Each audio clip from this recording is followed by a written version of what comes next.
오늘은 우리가 읽은 말씀을 가지고 하나님의 위대한 계획이라는 제목으로 나눌 때 깨닫는 은혜가 있기를 주님의 이름으로 축원합니다. 다음 주에는 누가 특성도 해주시면 좋을 것 같아요. 오늘 우리가 읽은 말씀이 한 번 읽어서는 이렇게 확 들어오지 않습니다. 문장에 문장이 더해져 가지고 도대체 이게 어떤 뜻인지 이렇게 다가오지 않습니다. 그런데 여러분, 우리가 오늘 이 말씀이 조금 딱딱하고 또 교리적인 면을 다루고 있어서 조금 이렇게 힘들게 들릴지라도 말씀을 잘 듣고 따라오면 오늘 우리가 읽은 이 말씀이 귀에 쏙쏙 들어오게 될 줄 믿습니다. 오늘날 사람들이 이제 특히 아주머니들이 그러죠. 연세가 조금 들고 아이들이 크면 드라마에 빠집니다. 그래서 이 드라마를 보면서 인생의 복잡한 문제를 떠나서 때로는 그 드라마 세계 속으로 빠져들어 마치 자기가 주인공인 것처럼, 그래서 멋진 남자와 상상 속에서 데이트도 하고 맛있는 것도 먹고 수다도 떨고 멋진 공주님이 돼보기도 하고 그런 걸 볼 수 있습니다. 특히 영화나 이 드라마를 보면서 우리가 거기에 더 몰입하게 될 때는 언제냐면 그 영화나 드라마에서 이야기하는 내용이 다 내 이야기인 거예요. 내가 처한 상황과 똑같고 내가 지금 당한 어려움과 너무나 비슷한 처지의 주인공이 놓인 거예요. 그러면 주인공이 안타까움이 막 내 안타까움이 되고 뭐 눈물 콧물 이렇게 다 흘리게 되는 것이죠. 에베소 교회 당시 성도들은 하루하루 힘들게 살아가는 노예와 노동자들이 대부분이었습니다. 그들은 힘겨운 노동을 끝내고 피곤한 몸을 질질 끌고 교회에 와가지고 지금 사도 바울이 에베소 교회 성도들에게 보낸 그 편지를 읽으면서 예배를 드리고 있는 거예요. 그런데 이 교인들이 에베소서를 보면서 이 에베소서 안에 이야기가, 그 말씀이 전부 내 이야기가 아니에요. 내 힘겨운 삶, 내 인생의 무거운 짐, 이런 것들에 대해서 하나님이 다 알고 계시고, 그뿐만 아니라 하나님이 다 지켜보고 계시다는 거예요. 나는 나 혼자 힘들고 나 혼자 고생하고 괴로운 줄 알았는데, 그래서 인생 정말 살고 싶지 않고, 그런데 그게 아니라 하나님이 다 지켜보고 계시다는 것이죠. 뿐만 아니라 이 에베소서 말씀을 보니까 하나님이 나를 지켜보실 뿐만 아니라 나를 위한 엄청난 위대한 계획도 갖고 계시다는 거예요. 나를 향한 이 놀라운 하나님의 비밀, 그 뜻, 위대한 하나님의 그 구원의 계획도 하나님이 갖고 계시다는 거예요. 물론 이 말씀이 끝나고 예배가 끝나면 성도들은 다 집으로 돌아갔겠죠. 변한 것은 아무것도 없었을 거예요. 또 어렵고 힘들고 복잡한 현실에 마주하며 그 속에서 또 지지고 볶으며 다단하게 살아갈 수밖에 없었을 거예요. 그런데 다른 건 다 안 변해도 변한 게 한 가지가 있어요. 그게 뭐예요? 자신이 변했어요. 내 자신이 달라진 거예요. 하나님이 나를 향해 막 놀라운 비밀과 그 계획을 갖고 계시다는 그 말씀을 들으니까 내 자신이 달라 보이기 시작하고 내 인생이 달라 보이기 시작하는 거예요. 힘들고 어려운 거? 문제가 안 돼. 소망이 생기는 거예요. 막 기쁨이 생기는 거예요. 그리고 기쁨이 넘치면서 누구도 이 기쁨을 빼앗아가지 못할 것 같은 그런 큰 기쁨을 가진 자신의 모습을 보게 된 거죠. 뿐만 아니라 오늘 이 말씀을 듣다 본 이 에베소 교회 성도들은 야, 하나님이 나를 위해 풍성한 은혜까지 준비하고 계셨다는 이 말씀에 아마 눈물을 쏟고 있지 않았을까, 이런 생각을 해보게 됐습니다. 그 주님이 주신 기쁨, 나를 향한 그 주님의 놀라운 계획이 있다는 것, 하나님이 나에게 풍성한 은혜를 주시려고 준비하고 계셨다는 것, 그거를 들으니까 삶에서 누적되어 온 그 피곤이 하루아침에 싹 씻겨져 내려가는 거예요. 외람 때지만 제가 이런 얘기를 해도 되는지 모르겠어요. 지난주에 우리 아브라함 목사님께서 목회를 은퇴하고 오랫동안 강단에서 내려가 계셨다가 우리 성도님들과 함께 성경 공부를 하니까 묵은 스트레스가 싹 풀리는 것 같아요. 너무 좋으신 거죠. 왜? 하나님의 말씀을 나누니까. 여러분, 하나님의 말씀을 나눌 때 우리 삶의 어떤 고난도 또 피곤함도 또 어떤 악재도 이기는 능력이 생기는 줄 믿습니다. 어떤 목사님은 그래서 에베소서를 내 운명을 바꾼 책이다. 내 운명을 바꾼 책. 이 6장밖에 되지 않는 이 작은 성경이 그 사람의 운명을 바꾼 거예요. 오늘 우리도 이 에베소서를 통해 놀라운 걸 발견합니다. 그때 그 자리에서 피곤한 몸을 이끌고 앉아 에베소서 말씀을 들고 예배드렸던 그 성도들만이 아니라 오늘 우리도 이런저런 막 귀에 복잡한 이야기들이 넘치는 이 세상 가운데에서 피곤하고 삶에 찌들은 우리들에게 또 하나님이 가지고 계신 위대한 계획이 있다. 그래서 오늘 13절에 보면 이런 말 있잖아요. 그 안에서 너희도 그 안에서 너희도 이 진리의 말씀 곧 너희의 구원의 복음을 듣고 그 안에서 또한 믿어 약속의 성령으로 인치심을 받았으니 이렇게 되어 있다는 거예요.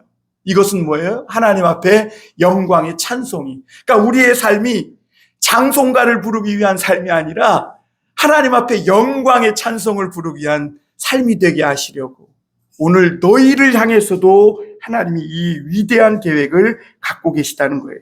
할렐루야. 그리스도 그 예수님이 우리에게 우리를 위해 내어 주시기까지 하나님이 우리를 이토록 사랑하시고 그리고 하나님의 그 사랑 안에 우리 한 사람 한 사람이 포함되어 있었다는 거예요. 여러분, 교회에서 놓치지 말고 들어야 할 복음이 바로 이 복음인 줄 믿으시길 바랍니다. 오늘 교인들의 문제가 뭐냐면 하나님을 믿긴 믿어요. 근데 시시한 신자로 살아가려고 그러는 거예요. 시시한 신자. 적당히 믿고 적당하게 이렇게 이것도 아니고 저것도 아니고 이렇게 시시한 성도로 살아가려는 데 문제가 있는 거예요. 그런데 여러분, 진짜 하나님의 위대한 계획을 듣고 마음으로 받은 성도들은 더 이상 시시하게 살아가는 그런 인생이 불가능해요. 왜냐하면 오늘 우리를 향한 하나님의 그 계획이 위대하고 너무나 크고 원대한 계획이기 때문인 줄 믿습니다. 첫 번째로 우리가 생각해 볼 것은 하나님은 우리를 향해 위대한 은혜를 베풀고 계셨다는 겁니다. 오늘 7절 한번 보겠습니다. 우리 7절 같이 읽어볼까요? 시작. 우리는 그리스도 안에서 그의 은혜의 풍성함을 따라 그의 피로 말미암아 속량 곧 죄 사함을 받았느니라. 아멘. 여러분, 예수 믿는 우리가 오늘 분명하게 깨닫는 것은 하나님께서 여기 계신 저뿐만 아니라 우리 모두에게 은혜의 풍성함 또 위대한 그 은혜를 부어주고 계시다는 거예요. 여기서 풍성하다는 말은 우리가 몇 가지로 좀 생각해 볼 수가 있는데요. 먼저는 하나님의 은혜는 제한이 없다는 거예요. 제한이. 하나님의 은혜는 어떤 사람이든지 와서 그 그 은혜를 풍성하게 받고도 남음이 있다는 거예요. 양적으로도 부족하지 않고 또 우리가 그 하나님의 은혜 안에서 기쁘고 정말 충만하게 누릴 만큼 질적으로도 부족하지 않다. 질적으로도. 우리는 종종 함부로 이렇게 말합니다. 야, 저런 사람도 구원받을 수 있나? 이렇게 얘기해요. 그러나 세상에 구원받을 만한 사람 아무도 없죠. 혹 여기 중에 자신이 남보다 더 구원에 가까운 사람이라고 생각하면 그 사람이 버림받은 사람. 우리는 모두는 다 하나님 앞에 구원받을 만한 사람이 아무도 아무런 자격도 능력도 없는 그런 사람이었어요. 우리는 그래서 어떤 구원받는 방법에 대한 가르침이 필요한 게 아니라 오늘 우리에게 정말 필요한 것은 하나님의 풍성한 은혜인 겁니다. 이렇게 하면 구원받는다, 저렇게 하면 구원받는다, 그런 가르침이 아니에요. 만약 그런 가르침이 필요했다면 예수님이 이 땅에 나 같은 인간의 모습으로 오실 필요가 없고 십자가에 달려 죽으실 필요가 없는 거예요. 오늘 우리에게 필요한 것은 내 모든 죄를 씻고도 남는 하나님의 풍성한 은혜가 필요한 사람들이라는 거죠. 여러분 정말 그렇게 믿으세요? 제가 볼 땐 여기 하나님의 은혜 필요 없이 느끼는 사람 많은 것 같아요. 나중에 이야기 나눌 텐데요. 왜 그러냐면 자기 상태를 모르기 때문에. 하나님의 은혜는 세상의 물질적인 것과 전혀 차원이 다른 복입니다. 그래서 오늘 사도 바울은 그의 피로 말미암아 우리가 속량 곧 죄사함을 받았다 이렇게 말했어요. 여기서 속량은요, 노예나 죄로 인해 노예나 인질로 잡힌 그런 사람을 돈을 주고 데려오는 것을 말합니다. 그리고 죄사함은 이 감정적인 걸 포함되어 있어요. 예를 들면 어떤 사람이 나에게 잘못을 하고 피해를 주고 그러면 나와 그 사람 사이에는 적대적인 감정이 생기게 돼 있어요. 그렇죠? 그런데 그 사람이 와서 어느 날 용서를 구하고 손해배상을 하면 마음이 누그러뜨리지고 감정이 풀리게 되어 있는 거죠. 그래서 하나님이 우리에게 속량과 죄사함을 주셨다는 것은 하나님은 나의 죄를 다 이 값을 지불하셨을 뿐만 아니라 내가 하나님께 준 그 모든 피해, 그 모든 원수된 관계, 그런 가운데 있는 이 나쁜 감정들까지도 하나님이 다 해결해 주시고 또 풀어주셨다는 것을 포함하고 있는 겁니다. 그러니까 이것을 성경에서는 하나님과 우리가 화목돼요. 그러니까 죄사함과 이 속량이라는 말은 단지 하나님은 우리를 죄에서 자유케 해줬을 뿐만 아니라 우리 안에 있는 또 하나님과 우리 사이에 놓여 있는 이 원수의 관계에도 완전히 해결해 주셨음을 보게 됩니다. 그래서 참 구원의 은혜를 받은 사람은요, 이 마음 안에서부터 기쁨이 넘치는 거예요. 왜? 저 사람과 나와의 이 적대적인 관계가 풀렸을 때 찾아오는 게 뭐예요? 기쁨이잖아요. 우리가 관계에서 어려움이 올 때 많은 사람들이 자살하잖아요. 왜 그래요? 관계가 깨지면 그만큼 어려운 것이 없거든요. 그런데 그것이 해결됐을 때 거기에서 찾아오는 기쁨과 누구에게도 표현할 수 없는 평안이 있는 거죠. 특히 여러분, 사람과 사람 사이에도 깨지면, 관계가 깨지면 어려운데 그래서 막 자살하고 그러잖아요. 그런데 여러분, 우주 만물을 만드신 하나님과 원수 관계를 어떻게 살겠어요, 사람이? 그러니까 사람들이 미친 짓 하고 사는 겁니다. 그러지 않고는 이 속에 있는 이 막 죄로 인해 올라오는 이 감정들을요, 인간이 어떻게 처리할 방법이 없는 거예요. 근데 하나님은 그런 적대적인 감정까지도 다 해결해 주셨다고 말씀하고 있습니다. 그래서 여러분, 구원이라는 건요, 단지 그냥 내가 죄사함 받고 자유의 몸이 됐다, 그게 아닙니다. 요한복음 17장 3절에 보면 영생은 유일하신 참 하나님과 그의 보내신 자 예수 그리스도를 아는 것이다 그랬어요. 그러니까 영생은요, 단지 그냥 내가 죄사함 받고 자유의 몸이 된 걸 아는 것에 그치는 게 아니라 하나님과 나와의 이런 원수지간으로 원수 관계로 말미암아 오는 그 두려움, 불안, 내 인생에 대한 답답함, 장래에 대한 염려, 근심, 이 모든 것들이 다 해결되었음을 포함하고 있는 줄 믿습니다. 하나님은 우리의 근본적인 문제를 해결해 줄 뿐만 아니라 오늘 풍성한 은혜를 갖고 계시다고 그랬는데, 그게 뭐냐면 우리 삶에 이 모든 영역을 하나님은 축복해 주시길 원한다. 여러분, 이걸 믿으십니까? 그래서 내가 살아가는 내 인생 전체의 삶을 하나님이 이끌어 주시고, 또 어려운 문제에 하나님이 응답해 주시고 해결해 주시고, 내 삶을 살아가는 동안 하나님이 축복의 길로 인도해 주시겠다는 그것까지 포함하고 있는 줄 믿습니다. 그리고 하나님은 우리가 이 세상을 살아가면서 또 넘어지고 죄를 지을 건데, 그런 거에 대해서 하나님이 일일이 다 따져 물으시면서 뭐 이거를 얼마니 저러니 뭐 이렇게 하는 게 아니라, 우리 죄를 사해 주실 때는 그냥 예수 그리스도의 그 피로 말미암아 단번에, 하나님은 내 장래까지도 다 보고 계시기 때문에 내가 실수하고 넘어지고 허물할 것을 아시고 그런 죄까지도 다 단번에 해결해 주셨음을 표현하고 있는 것이 하나님 은혜의 풍성함입니다. 사랑하는 여러분, 오늘 하나님이 나에게 베푸신 이 은혜의 풍성함 마음에 드십니까? 제가 설명을 잘 했는지는 모르겠어요.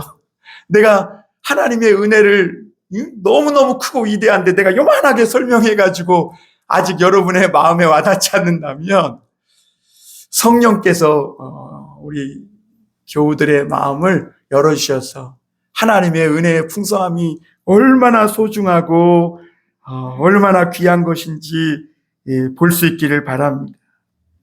그런데 많은 교인들이 안타까운 게 뭐냐면, 교회를 다니면서 하나님의 이 은혜의 풍성함을 세속적으로 가늠하려고 한다. 세속적인 저울로 달아보려고 한다는 것이지. 그래서 하나님이 주신 이 구원의 은혜의 풍성함을 무슨 세상에서 형통, 그냥 오로지 세상에서 오는 그런 어떤 즐거운 감정, 이런 것들로만 치환하려고 한다는 것이죠.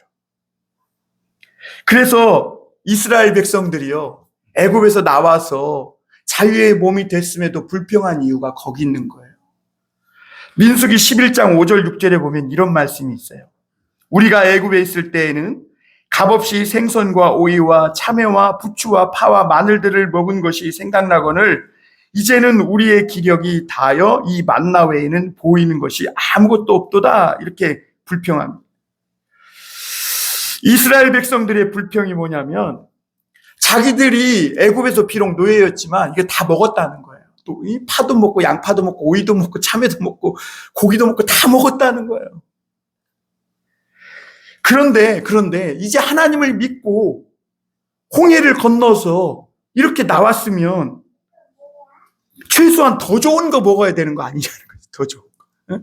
교회 나왔는데 우리가 전에는 밥만 먹었다면 이제 스테이크 먹고, 전에 그냥 세상에 그런 정크푸드만 먹었다면 이제는 과일 먹고 야채 샐러드 먹고 이래야 되는 거 아니냐, 지금 그러고 있는 거죠. 그런데 광야까지 하나님 믿고 나왔는데 쓴물밖에 없어. 마실 물도 없고, 낮에는 덥고 밤에는 춥고, 정말 아무것도 없는 이 광야에서 이렇게 고생할 바에야 애굽에서 그냥 살지, 뭐하러 광야까지 나올 이유가 어디 있겠냐, 지금 그렇게 불평하고 있는 거죠. 이 이스라엘 백성들이 하나님이 주신 그 은혜의 풍성함, 그것을 단지 세속적으로 가늠했기 때문에 불평할 수밖에 없었던 겁니다. 그래서 여러분, 구원의 진정한 의미는 뭐냐면 하나님과 나의 화목이에요. 화목. 여러분, 교회 다니면서 하나님과 화목합니까? 오늘 하나님과 화목한지 한번 자신을 점검해 보실 수 있길 바랍니다. 혹 그렇지 못하다면 배신당하고 또 배신당하고도 하나님이 인간의 몸에 수모와 모욕과 조롱을 다 당하고도 또 우리에게 손 내미시는 그 하나님의 사랑과 풍성한 은혜를 거절하지 마시고 하나님의 그 손을 붙잡고 화목하게 지내실 수 있기를 주님의 이름으로 축원합니다. 그런데 왜 많은 사람들이 그 하나님의 은혜의 손길을 뿌리치며 사는가 하면 우리 8절에 한번 볼까요? 이는 그가 모든 지혜와 총명을 우리에게 넘치게 하사 그랬어요. 하나님이 이 에베소 교인들을 향해 지혜와 총명을 넘치게 했다 그랬어요. 그 낮 동안 힘든 노동과 삶의 피곤 속에 찌들려 살았음에도 또 교회에 와서 예배하면서 그 교회 밖에 있는 사람들과는 비교할 수 없는 그 기쁨과 행복을 누리며 살아갈 수 있었던 그 에베소 성도. 그 성도들이 그렇게 될 수 있었던 게 하나님이 지혜와 총명을 그들에게 넘치게 하셨기 때문이라는 거예요. 이게 무슨 말이냐면 많은 사람들은 본래 식물인간 상태로 살기 때문에 하나님의 은혜가 얼마만큼 내게 필요한지조차 몰라요. 하나님의 은혜가 내게 왜 필요한지도 몰라요. 게다가 내가 엄청난 죄의 빚을 지고 있고 죄의 종으로 잡혀서 오늘도 죄의 종으로 살고 있고 뿐만 아니라 마지막 때에는 엄청난 무서운 심판을 받고 영원한 지옥에 떨어질 것조차도 사람들이 모르고 있다는 거예요. 그래서 사람은요, 어떻게 보면 차라리 정신 차리지 못하고 그냥 아무것도 모른 채 이렇게 살다가 죽는 것이 속 편할지 몰라요. 왜냐하면 진짜 사람이 철이 들어가지고 정신이 돌아와서 자기가 어떤 상태에 있다는 것을 알게 된다면 그 사람은요, 도저히 살 수가 없기 때문에 그래요. 자기가 엄청난 빚을 지고 있고 하나님과 원수가 되어 있다. 이것을 알고 살아간다. 인간은 도저히 살 수 없는 겁니다. 그럼에도 사람들은 서로가 서로를 향해 저런 인간 다 죽어야 마땅하다 이렇게 마치 다 죽어야 마땅한 인간의 상태에 있다고 자기만 예외라고 이렇게 다른 사람을 향해 쉽게 말을 합니다. 그런데 여러분, 사람은 사람을 향해 그렇게 생각할지 모르지만 아무리 죽을 죄인도 그 사람에 대해서 달리 생각하는 그 사람이 있는데 그게 누구냐면 부모예요. 부모만큼은 자기 자식이 도둑놈이고 뭐 죄를 졌어도 어떻게든 이놈이 죄값을 치르고 다시 살기를 바라지 저놈은 죄인이니까 막 죽어 마땅하고 사형시키고 이렇게 생각하는 그런 부모는 없어요. 그런데 여러분, 성경을 보면 그 부모보다 그 한 사람이 살기를 더 간절히 바라는 그분이 계신데 바로 우리의 하나님 아버지라는 거예요. 사람들은 다 저런 인간은 죽어 마땅해. 그런데 하나님은 안 된다는 거예요. 너만큼은 살아야 된다. 너만큼. 저놈은 틀렸어. 그런데 아니야. 너만큼은 살아서 치료되고 회복되어서 새로운 삶을 살아야 돼. 주님은 이렇게 말씀하고 있는 것이죠. 많은 인간은 자기가 어떤 처지에 놓여 있는지 전혀 모르기 때문에 지금도 여전히 정신 나간 상태로 살아가고 있습니다. 그런데 하나님은 그런 한 사람 한 사람들을 사랑하셔서 그가 마음을 돌이켜 하나님을 바라보기만 하면 언제든지 주님의 풍성한 은혜와 사랑을 부어줄 모든 조치와 준비를 다 취해 놓으셨다는 거예요. 사람들은 오늘 하나님이 풍성한 은혜를 주셨습니다. 그래서 돈을 얼마를 주실 겁니다. 그러면 얼른 이해가 돼요. 그렇죠? 예, 얼른 이해가 되죠. 이게 하나님의 은혜를 돈으로 환산해가지고 줬으면 좋겠어요. 저도 그래. 마음이 막 들라 그래요. 그런데 여러분, 사람에게요, 돈보다 더 중요한 게 뭐냐면 피요 생명이에요. 그래서 하나님은 우리에게 돈이 아니라 그리스도의 피와 그리스도의 생명을 주셨다 그랬어요. 여러분, 사막에서 어떤 사람이 막 굶어 죽어가요. 근데 배고픈 것도 배고픈 건데 일단은 막 목이 타 들어가는데, 이야, 그러다가 가죽 부대를 막 발견했네요. 야, 저기에 술이라도 있겠지 막 이런 마음으로 가죽 부대를 막 찢었더니 보니까 다이아몬드가 들은 거예요. 여러분, 어떻겠어요? 얼마나 허망하겠어요. 차라리 물 한 방울이 들어있는 게 낫지 다이아몬드 100개가 뭔 소용이 있겠어요. 그 요즘 사람들은 돈이면 다 된다는 생각이 바로 그와 같은 거예요. 여러분, 수술실에 들어가 봐요.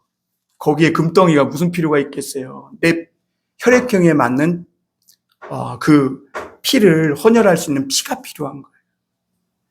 하나님은 우리를 살리기 위해 예수님의 피와 그 생명을 준비하신 줄 믿습니다. 여러분, 예수님의 피는 하나님의 피. 그 피 한 방울로 우리 모든 죄를 다 사하고도 남는 그런 아주 고귀한 피예요. 그런데 하나님이신 예수님은 그 피를 십자가에서 나 같은 사람을 위해 다 쏟아줬다는 거예요. 한 방울만 딱 흘리고 만 게 아니라 다 쏟아주셨다. 그리고 이제는 너가 어떻게 살아왔든지, 지금까지 무슨 행동을 하고 어떤 짓을 하며 살아왔든지 이제는 다 청산하고 예수님 믿고 새 사람으로 출발할 수 있는 완전하고 위대하시고 풍성한 은혜를 준비해 놓으신 줄 믿으시길 바랍니다. 두 번째로 우리가 생각해 볼 것은 하나님의 위대한 뜻이 나타났다는 겁니다. 고린도후서 6장 2절에 보면 이런 말씀이 있어요. 이르시되 내가 은혜 베풀 때 너에게 듣고 구원의 날에 너를 도왔다 하셨으니 보라 지금은 은혜 받을 만한 때요 보라 지금은 구원의 날이로다. 여러분, 그동안 에베소에는 아마 수많은 사람들이 왔다가 가고 했겠죠. 그런데 바울이 와서 이 기가 막힌 복음을 전하기까지는 누구도 하나님의 그 복음을, 또 그 하나님의 비밀을 알지 못했을 뿐만 아니라 그 은혜도 받을 수가 없었어요. 그런데 하나님이 그 정하신 때에 그 아들을 보내서 또 사도 바울이라는 사람을 통해서 그 에베소에 보내서 하나님의 그 복음의 비밀, 그 성도들을 향한 놀라운 구원의 계획을 듣게 하신 거죠.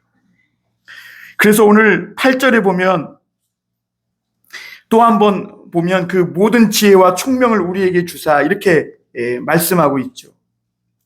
앞서 말씀드린 대로 여러분, 사람에게 가장 심각한 문제가 뭐라 그랬죠?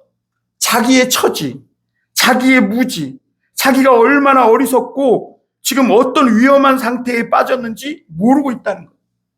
여러분, 다니엘서에 보면 이런 이야기가 나와요. 느부갓네살이 왕이 나오는데 이 느부갓네살 왕이 전쟁에서요, 가는 곳마다 백전백승하던 그런 왕이었어요. 그래서 바벨론이 그 아수르라는 큰 나라를 제패하고 막 세계를 정복하던 그런 나라가 됐어요. 그런데 어느 날 이 느부갓네살 왕이 미쳐버렸어요. 그래가지고 막 보좌를 뛰쳐나가더니 막 소마냥 풀 뜯어먹고 이슬 맞으면서 막 길거리 들판에서 살고 있는 그런 사람이 된 거죠. 인간이 왜 이 느부갓네살 왕이라는 사람처럼 마치 들짐승처럼 타조나 들나귀처럼 이렇게 광인처럼 살아갈 수밖에 없는가? 인간이요, 철저한 무지에 빠져 있기 때문에. 사람이 똑똑하다 그러지만 얼마나 무지한지 몰라요. 그래서 여러분, 말도 되지 않는 그 사이비 종교에 빠지고요, 말도 되지 않는 비상식적인 막 논리를 따라가는 게 인간이에요. 왜 인간이 이런 무지에 빠집니까? 하나님의 진리의 말씀의 빛이 비춰지지 않은 거.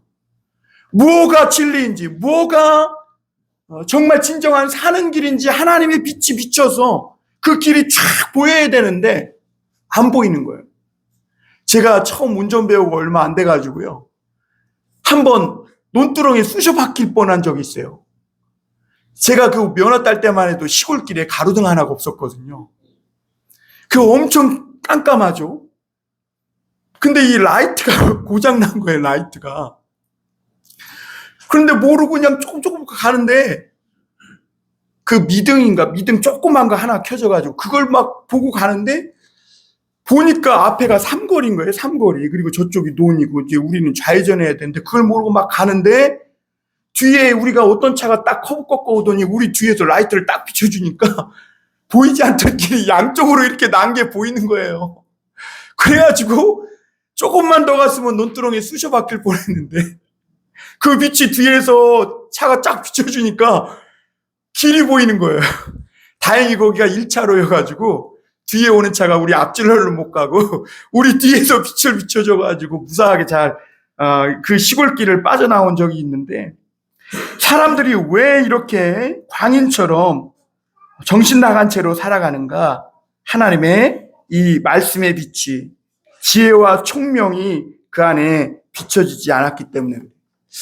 여러분, 사람은요 다 괴물을 하나씩 다 그 속에 품고 살아가요. 키우며 살아가요. 그래서 평소에는 괜찮은 것 같다가 한번 발동하기 시작하면 막 광인처럼 행동하기 시작합니다.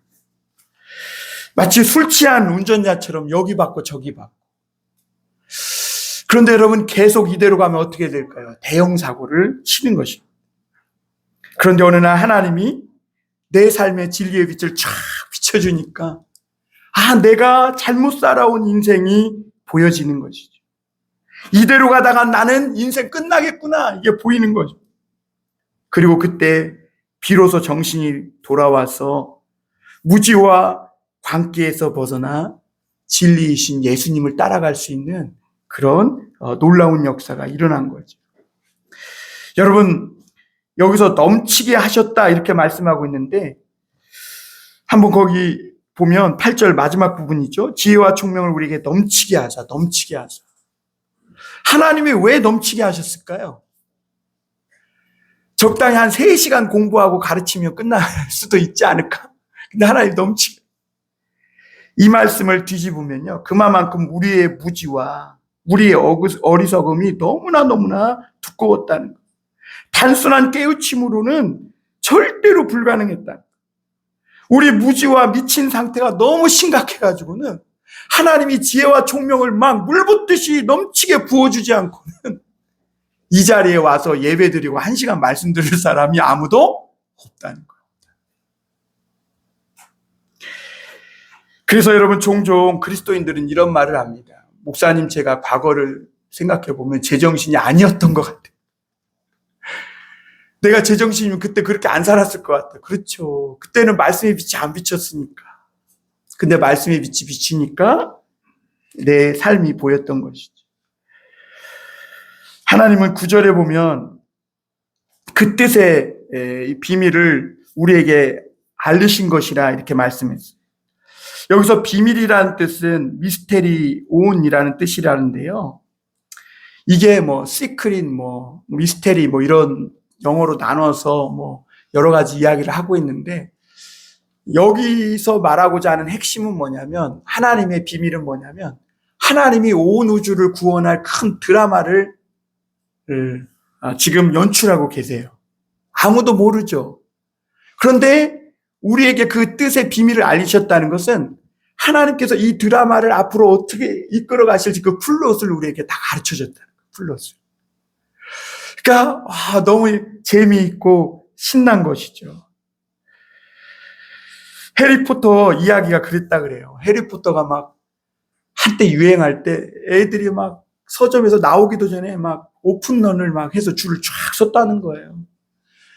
왜냐하면 이 저자가 누구를 죽이고 누구를 살리고 어떻게 이야기를 이끌어갈지 아무에게도 안 알려주고 철통 보안을 했기 때문에 그걸 읽은 아이들마다 다음 이야기가 어떻게 진행될까 막 궁금해서 못 견디했다는 거죠. 그리고 어느 날은 막 누구 해리포터를 죽이지 마라, 제발 다른 사람 죽이고 이 사람은 살려놔라, 막 조앤 롤링한테 편지 쓰기 시작했다는 거예요. 왜냐하면 저자의 특권이잖아요. 누구를 죽이고 누구를 살릴 것인가. 저자의 특권이잖아. 그래서 막 그런 일들이 있었다는 거예요. 근데 여러분, 하나님은 오늘 우리에게 하나님이 어떻게 이 세상을 구원하시고 또 저와 여러분들을 구원하셨는지, 또 앞으로 어떻게 세계를 이끌어 가실 것인지, 그 플롯을 우리에게 다 보여주셨다, 이렇게 말씀하고 있습니다. 여러분, 하나님의 계획 안에 저와 여러분 한 사람 한 사람의 삶과 운명이 다 그려져 있다고 말씀하고 있는 것이죠. 물론 하나님의 뜻에 얼마든지 바뀔 수도 있지만, 하나님은 하나님의 때에 그 아들을 보내서 우리로 복음을 듣게 하시고 완전한 새 사람이 되게 하셨는데, 그게 다 하나님의 뜻 안에, 위대한 뜻 안에 있었다는 이야기입니다. 그래서 하나님은 그리스도 안에서 때가 찬 경륜을 위하여 예정한 것이다 그랬어요. 여러분, 여기 예정이 뭐예요? 하나님이 정해놓으신 계획이 있다는 거예요. 경륜은 뭐예요? 하나님이 그 예정을 이루시기 위해서 막 세상을 끌어오시는 역사인 거예요. 우리는 왜 예수님이 2000년 전에 오신지 몰라요. 그러나 하나님께는 다 짜여진 각본이 있어요. 하나님께는. 그래서 그때 예수님이 오신 거예요. 오늘 우리는 세상을 살면서도 내가 왜 오늘 살고 있는지를 몰라요. 그런데 하나님의 말씀의 빛이 비춰지니까 오늘 내가 이 세상에 이 시점에 살아야 할 이유를 알게 되었고, 오늘 이 시점에 교회에 나와 하나님을 만나는 그런 이유를 알게 되는 것이죠.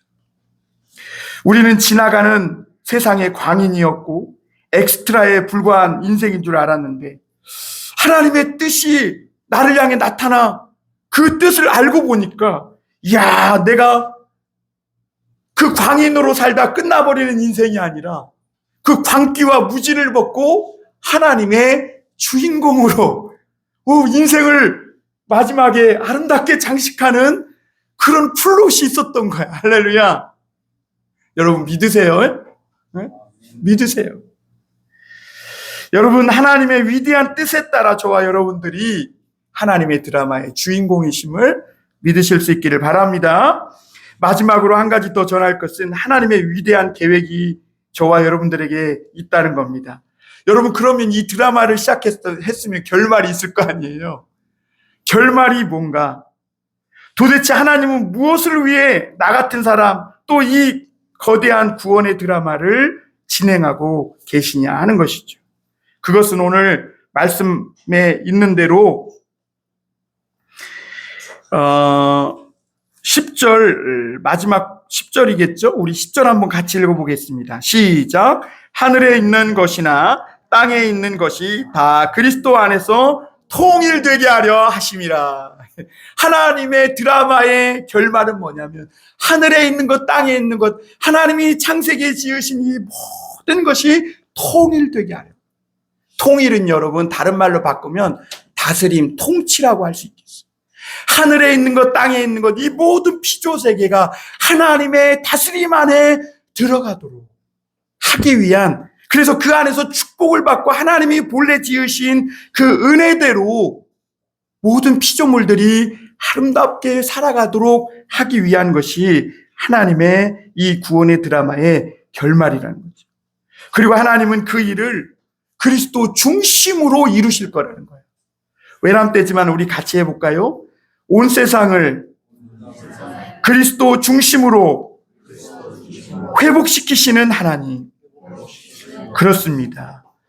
여러분, 하나님은 지금 그리스도 중심으로 땅과 하늘에 있는 모든 것을 통일되게 하려 하십니다.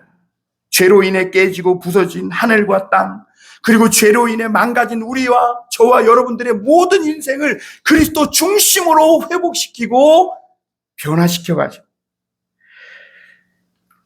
그리고 그 모든 하나님의 계획은 단지 피조 세계가 처음 지음받을 때의 그 상태로 돌아가는 회복 정도가 아니라, 그것과는 비교할 수 없는 더 완벽한 그런 모습으로 회복하시는 것이 오늘 하나님의 드라마의 목적이고 결말이라고 말씀하고 있는 겁니다. 여러분, 오늘 이 회복의 중심에 예수 그리스도가 있다고 이야기합니다. 그러면 그리스도, 그 예수님만 있습니까? 그 예수님을 믿은 저와 여러분들, 우리 교회도 그 회복의 중심에 있다는 것을 믿으시길 바랍니다. 우리 성도가 예수님과 함께 그 회복의 중심에 서 있게 되는 거예요. 천사도 마귀도 아니에요.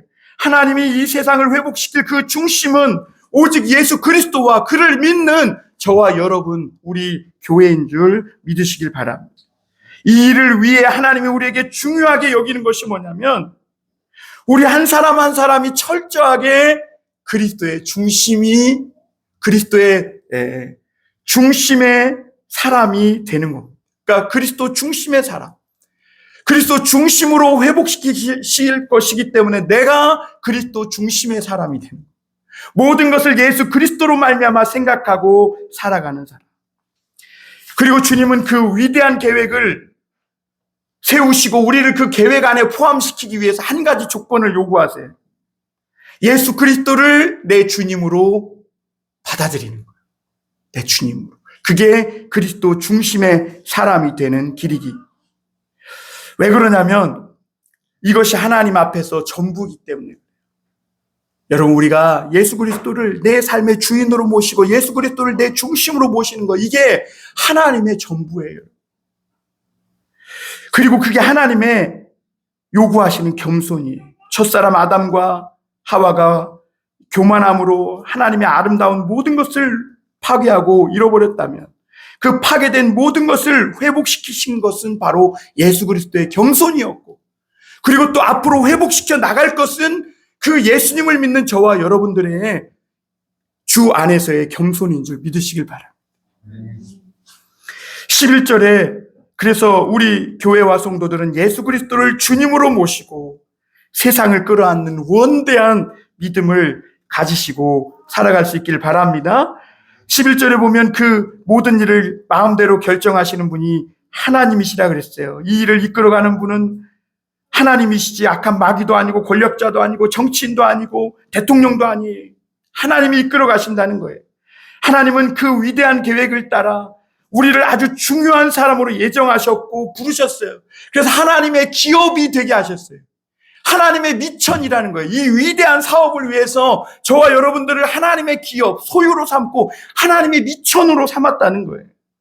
세상에서 하나님의 가장 큰 재산은, 같이 해볼까요? 바로 나다. 네, 하나님의 재산이, 옆 사람 하나님의 재산, 미천이라니까. 하나님이 이 세상을 회복시켜갈 그 사업을 위해 저와 여러분들을 하나님의 기업, 미천으로 삼은 거예요. 하나님은 우리를 위해 세상의 모든 수고를 마다하지 않고 목숨까지 내어준 이유가 뭐냐? 하나님께 가장 중요한 사람이 저와 여러분들이기 때문에 그렇습니다. 우리 한 사람 한 사람이 영적으로 성장하고 믿음 안에서 바른 신앙의 사람이 되는 것, 이것보다 하나님께 더 큰 재산이 없고 이것보다 하나님 앞에 더 큰 계획이 없는 줄 믿습니다. 12절에 하나님은 우리를 보면 영광의 찬송이 되게 하려 하셨다 그랬는데, 하나님이 우리를 대타로 넣은 것이 아니라 처음부터 우리를 예정하셔서 광인 미치광이처럼 살던 우리를 구원하셔서 그렇게 하나님의 풍성한 은혜를 맛보게 하신 것은 하나님이 그 놀라운 일을 이루실 때 우리가 하나님을 향해 축가를 부르게 하기 위함이라는 거예요. 축가. 그게 뭘까요? 찬송이에요. 찬송. 그 여러분 10분 일찍 오셔서 찬송하십시다. 네? 주일날 아침에 하나님께 축가를 불러야죠. 내가 결혼식 하는데 부르기로 한 그 친구가 안 오면 어떡해요? 분위기 얼마나 싸해지겠어요. 여러분, 하나님이 우리에게 이런 풍성한 은혜를 주신 것은 하나님이 엄청난 일을 이루실 때 우리로 하여금 축가를 부르게 하신, 그게 우리가 대타로 세워진 것이 아니라 처음부터 창세전부터 하나님이 영광의 찬송을 부르는 일로 우리를 세우셨다는 거예요.